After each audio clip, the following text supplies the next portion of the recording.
Question number 15 exercise 10.3। इसमें integral है -π/4 से π/4 x प्लस π/4 अपॉन में 2 - cos 2x। भी काफ़ी इंपॉर्टेंट क्वेश्चन है ये एग्जामिनेशन पॉइंट ऑफ व्यू से। इस क्वेश्चन को सॉल्व करने के लिए आपको सम और विषम फलनों की जांच करनी पड़ेगी, इवन और ऑड फंक्शन की जांच करनी पड़ेगी। क्यों? क्योंकि ये -a to a है। तो इसके लिए हम क्या करते हैं,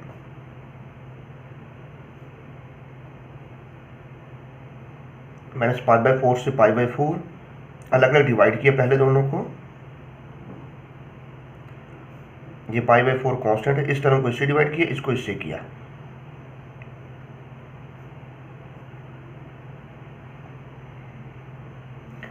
एक बन गया I1 और दूसरा बन जाएगा I2।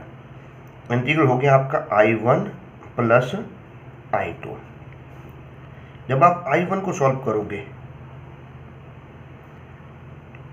तो इसमें सम या विषम की आपने जांच करनी है।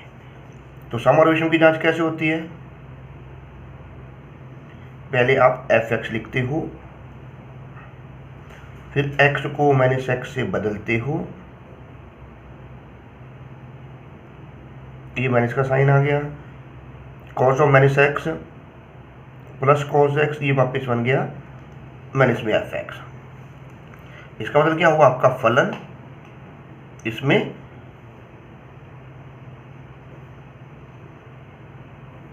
विषम है। फंक्शन इज ऑड, इसलिए इंटीग्रल आपका बन गया I1 0। अब ऐसे I2 को चेक करोगे,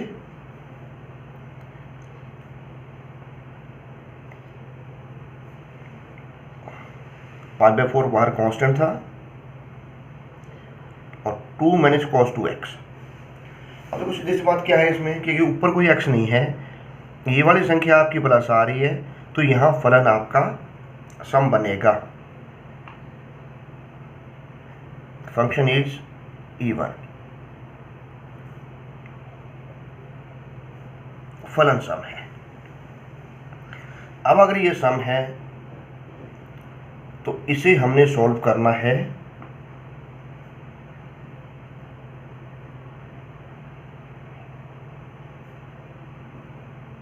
कैसे सॉल्व करते हैं?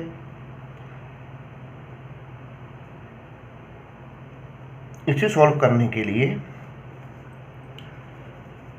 cos 2x का आपने फार्मूला लिखा और एक आपका गुणधर्म लगता है, वो देखो क्या था, -a to a fx dx हो, ये दुगुना बनेगा 0 से a fx dx का, यदि फलन आपका सम है। यानी कि 2 यहाँ आ गया, इसकी जगह आपने लिखा 0। प्रॉपर्टी को प्रयोग कर लिया। 1 अपॉन में ये 2 था, 2 आया, फिर माइनस आया, cos 2x का लिखा फार्मूला 1 - 2 sin स्क्वायर x। कोई सा फार्मूला आप यहाँ लगा सकते हो। ये दोनों कट गए, 2 से 1 कटा, 0 से π/4, 2 - 1 1, माइनस हो गए plus 2 sin square x dx। अब देखो इस क्वेश्चन में आपको ट्रिग्नोमेट्रिक फलनों में रूल बताया गया था, यदि sin x या cos x हर में डिनोमिनेटर में in the form of square हो, वर्गात्मक हो, तो हम इन्हें sec स्क्वायर x और tan x में बदलते हुए इस tan x को t लेट करते हैं। इसका मतलब क्या है कि अंश में हमने sec स्क्वायर रखना है, हर में हमने tan x रखना है। तो इसके लिए एक चीज क्या बनती है, वो कि अंश को भी cos स्क्वायर x से भाग और हर को भी cos स्क्वायर x से भाग। ये आपने करना है। 1/cos हो गया sec स्क्वायर, 1/cos हो गया sec स्क्वायर और sin/cos हो गया tan स्क्वायर। ये π/2, 0 से π/4, ऊपर सेक्स स्क्वायर, क्योंकि देखो नीचे आपको पता है एक tan चाहिए, तो ये सेक्स स्क्वायर आपने बदला किसमें, 1 + tan स्क्वायर में। 1 + tan स्क्वायर ये और 2 tan ये, तो ये बन जाएगा 1 + 3 tan स्क्वायर x। अब आपने माना लेट करा tan x = t sex square x dx = dt। इसके लिमिट्स x0 यहाँ रखा तो tan 0 0 होगा, x π/4 यहाँ रखा tan 45 1 हो गया। तो इंटीग्रल आपका बना 0 से 1 ऊपर dt अपॉन में 1 + 3t स्क्वायर। अब इसे आप कैलकुलेट करोगे। इसे कैलकुलेट करने के लिए क्या करना पड़ेगा, इसे हमने 3 से गुणा करनी है और 3 से भाग करना है। तो वो क्यों हो रही है 3 से गुणा 3 से भाग, क्योंकि इसके आगे गुणांक है 3, इसलिए 3 से गुणा 3 से भाग। अब ये फार्मूला बन जाएगा 1/a² + x² जो होगा 1/a tan 1 x/a 0 से 1। ये इसे कैंसिल कर देगा, क्योंकि 6 है ना, 6 को आप लिखोगे 2 × 3 बटा में √3 था, तो ये कैंसिल हो गया। ये आपके पास बना पाई 2/√3, यहाँ आपने रखा अपर और फिर नीचे आए ये लोअर। tan के किस कोण की कीमत है √3, ये होगी π/3। तो आंसर आपका आ गया π², 2 × 3 6 √3। इस तरीके से आप इस क्वेश्चन करोगे। काफ़ी लेंदी क्वेश्चन है और इम्पोर्टेंट भी है। टाइप आपकी वही पुरानी चल रही है, sin x cos x वर्गात्मक होंगे तो अंश और हर को sec स्क्वायर tan x के पदों में बदलते हुए tan x को t मानते हैं। लिमिट बदलने हैं, upper limit minus lower limit की कैलकुलेशन का प्रयोग करना है। अब ये जो क्वेश्चन नंबर 16 आपका, इसमें इंटीग्रल 0 से π log 1 - cos x। तो अब हम क्या करते हैं, इसमें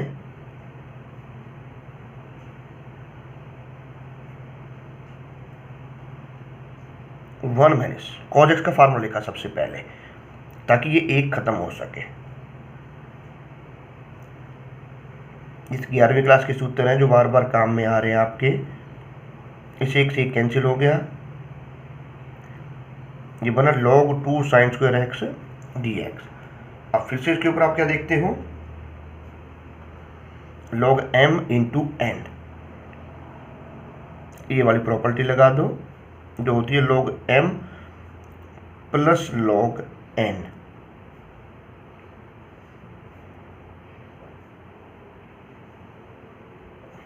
ये गुणधर्म लग गया। ये dx इसके साथ गुणा कर रहे हैं, इन्हें अलग अलग करके लिखा 0 से π/2 log 2 dx। ये log m की पावर n बना जो होगा n log m 0 से π dx। ये देखो ये कांस्टेंट है, इसका इंटीग्रल डायरेक्टली है, इसके बारे में हमें पता नहीं है, तो ये हो गया आपका अस्पष्ट फलन, इम्प्लिसिट फलन। तो हम क्या करते हैं, इसे मान लेते हैं t। इसका करा अवकलन, dx हो गया 2 dt। इसके बदलो लिमिट्स x0 t0, x π यहाँ रखा तो t बन गया π/2।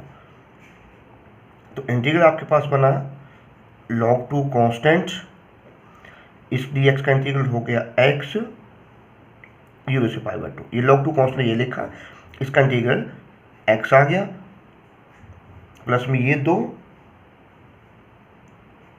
और ये वाला 2, क्योंकि dx की वैल्यू 2 dt है ना, तो 2 × 2 4 हो गए। 0 की जगह 0 था, पाई की जगह π/2 log sin t dt।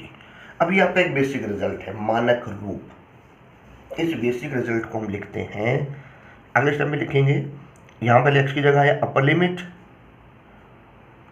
और फिर मैंने इसमें लोअर लिमिट, क्योंकि जीरो करने से जीरो बन जाएगा। और इसका मानक रूप है मैंने इसमें π/2 log 2। तो ये π/2 log 2 ये कैंसिल हो गए, मैंने इसमें 2π log 2। अब इसे आपने सॉल्व करना है।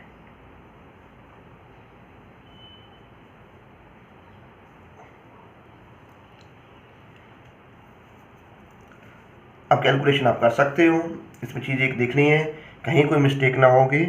अब देखो जैसे 0 से पाई था लिमिट ये, तो यहाँ क्या लिखा गया 0 से π/2, इस 2 को हटाओ, इस 2 को हटाओ, यहाँ पाई आएगा, यानी कि आंसर आपका आएगा मैंने इसका π log 2। ये छोटी छोटी मिस्टेक्स हो जाती हैं, लिमिट कभी भी चेंज नहीं होगा ऐसे। ये आपका आंसर, लिमिट को अपनी मर्जी से नहीं बदलोगे।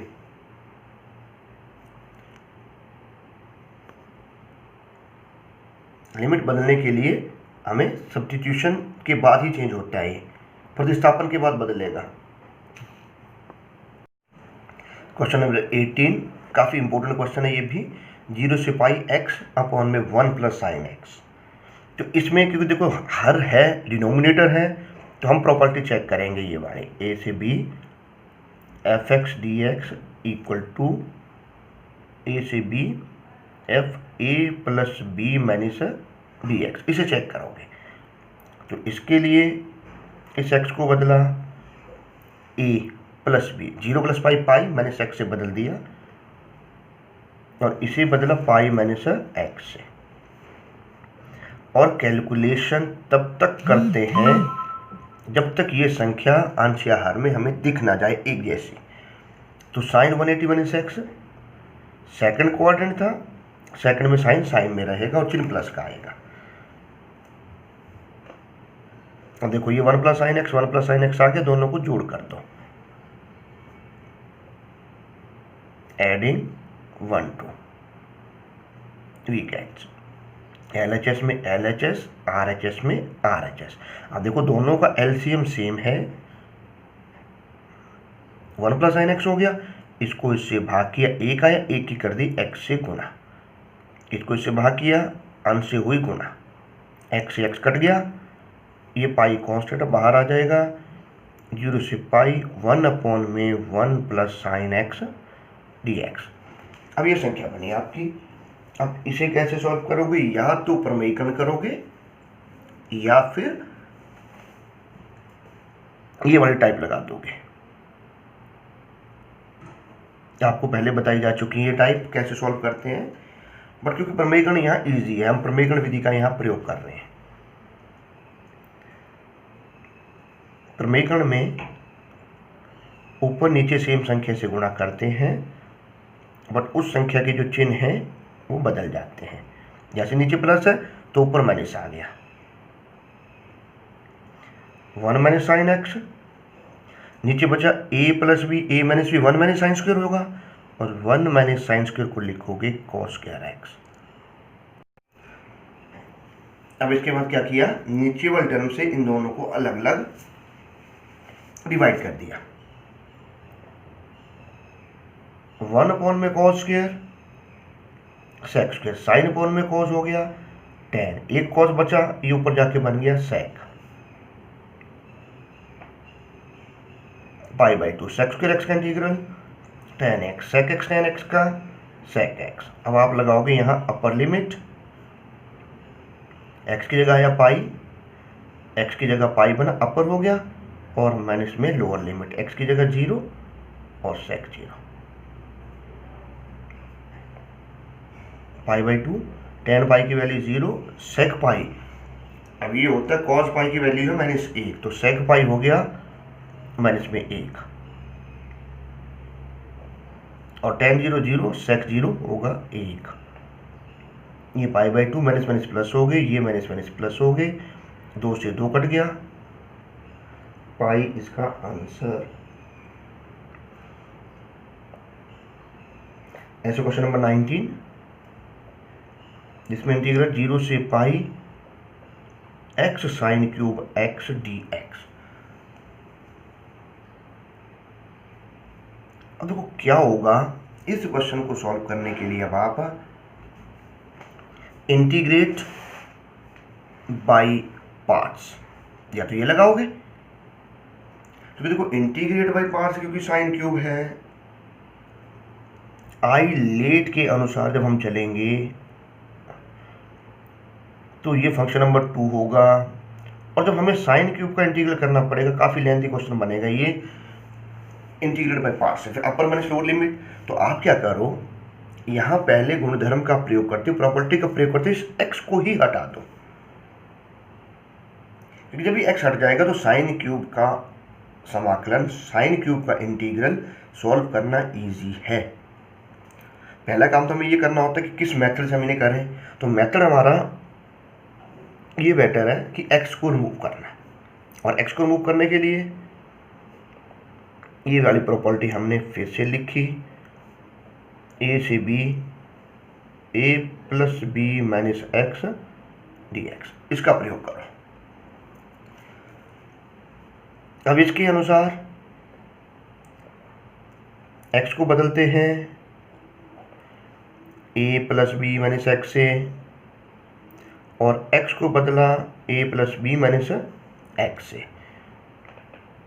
ये हो गया 0 से pi, pi minus x sine 180 minus theta, ये बदलेगा साइन में क्योंकि बाहर ये आ गया।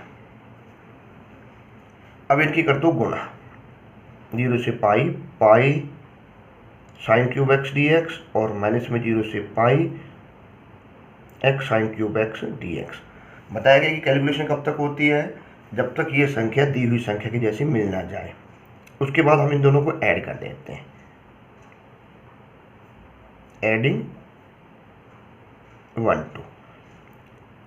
जब 1 2 को ऐड करोगे, देखो ये जो इक्वेशन है वापस आई के बराबर बनी थी, ये है ना, ये इसकी साइड को बदल दो, ये साइड नहीं बदलनी, दोनों को आपने ऐड कर दिया, मत बदलो ऐड, तो ये और ये दोनों कैंसिल हो जाएंगे, ऐसे रहने दो।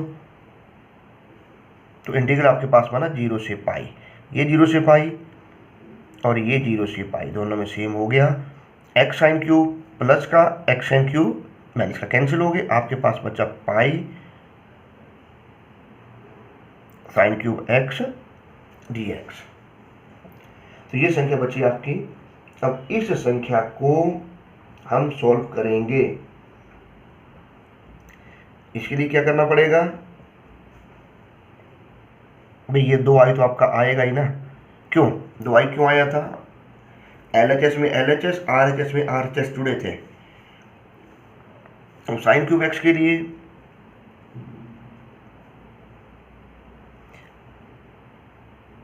ये टाइप आपको लिखनी पड़ेगी, इसमें जब n आपका ऑड हो, विषम हो, तो इस पावर को ब्रेक करते हैं और cos x को t लेट करते हैं।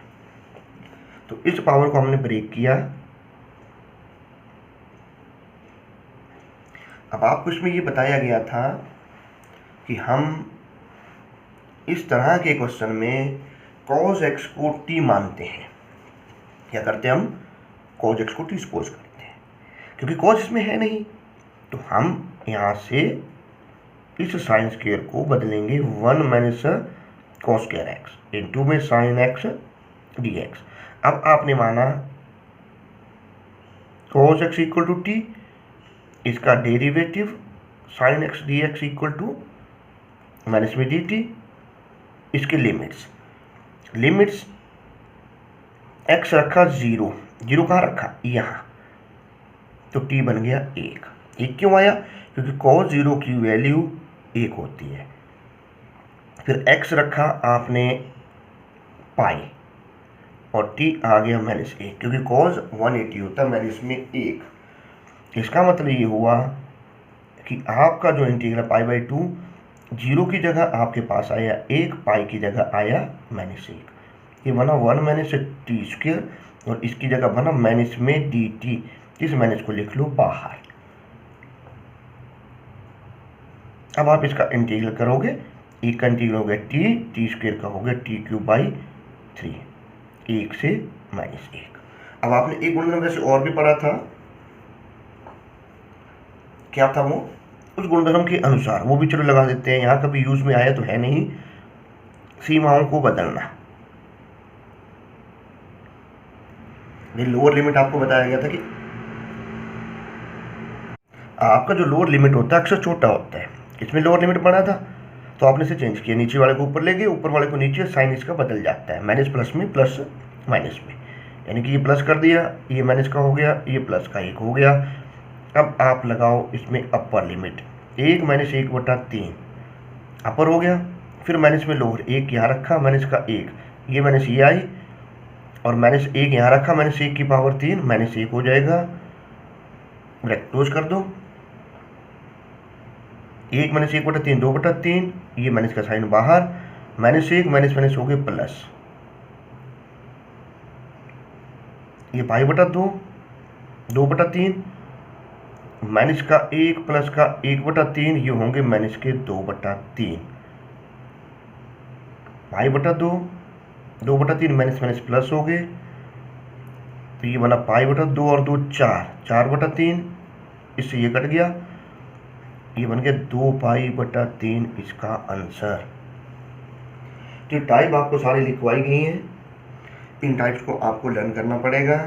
रूल वही है जो हम इंडेफिनिट इंटीग्रल में, अनिश्चित समाकलन में करते थे अप्लाई, और निश्चित में सिर्फ इतना है कि ये कैलकुलेशन आपकी लास्ट में अपर माइनस लोअर वाली ये बढ़ जाती है।